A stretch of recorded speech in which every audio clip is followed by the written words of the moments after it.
સન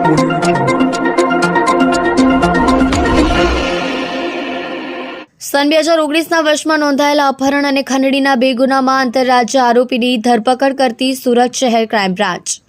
સુરત શહેર police commissioner નાઓએ Surat શહેરમાં ગંભીર પ્રકારના ગુનાઓમાં ધરપકડ કરવાના બાકી આરોપીઓને શોધી કાઢી જરૂરી કાર્યવાહી કરવા માટે સૂચનાને આધારે પોલીસ કમિશનર ક્રાઇમ નાઓના માર્ગદર્શન હેઠળ નાયબ પોલીસ કમિશનર ક્રાઇમની આગેવાનીમાં ક્રાઇમ બ્રાન્ચની ટીમ દ્વારા સુરત શહેરમાં નોંધાયેલ ગંભીર ગુનામાં વોન્ટેડ આરોપીઓને પકડી પાડવા માટે વર્કઆઉટ હાથ ધરી હતી। તે દરમિયાન 2019 જુલાઈમાં સુરત શહેરમાં આસિફ ટામેટા ગેંગ દ્વારા જયશંકર દુબે, યોગેન્દ્રનાથ દુબે તથા રાજેશ ઉર્ફે રાજા હઝારીમલ અગ્રવાલનું અપહરણ કરીને અનુક્રમે ₹55 લાખ તથા ₹1 લાખ ખંડણી વસૂલ કરતા ડીસીબી પોલીસ સ્ટેશન સુરત શહેર ખાતે સંલગ્ન કલમ હેઠળ 2 ગુના દાખલ કરવામાં આવ્યા હતા, જે પૈકી પ્રથમ ગુનામાં 11 આરોપીઓ અને બીજા ગુનામાં 7 આરોપીઓની ધરપકડ કરવામાં આવી।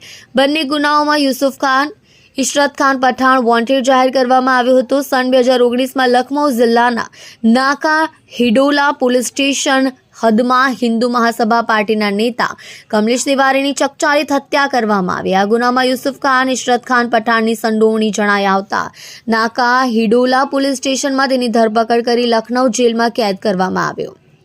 સન 2020માં સુરત શહેર ડીસીબી પોલીસ સ્ટેશનમાં આસિફ ટામેટા ગેંગના અને ગેંગના સભ્ય યુસુફ ખાન, ઇશરત ખાન પઠાણ વિરુદ્ધમાં the Gujarat control of terrorism and organise crime act 2015 GCTOCના કાયદા હેઠળ ગુનો રજીસ્ટર કરવામાં આવ્યો। આ ગુનામાં આસિફ ટામેટા ગેંગના કુલ 14 આરોપીઓની ધરપકડ કરવામાં આવી, જે પૈકી યુસુફ ખાન, ઇશરત ખાન પઠાણ ગેંગના સક્રિય સભ્ય તરીકે ભાગ ભજવેલ હોય, જેનો લખનઉ જેલમાંથી પ્રોટેક્શન વોરંટથી કબજો મેળવી તેની ધરપકડ કરવામાં આવી હતી।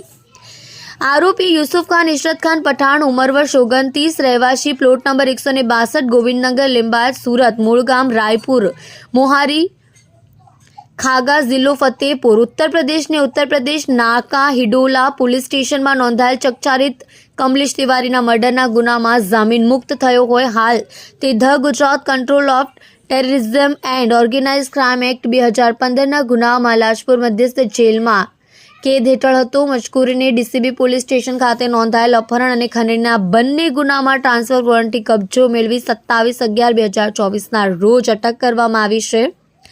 આ બંને અપહરણ અને ખંડણીના ગુનામાં આરોપી યુસુફ ખાન, ઇશરત ખાન પઠાણે સહ આરોપીની મદદગારી કરી આ ફરિયાદી શ્રીનું અપહરણ કરવામાં સક્રિય ભૂમિકા ભજવી હતી।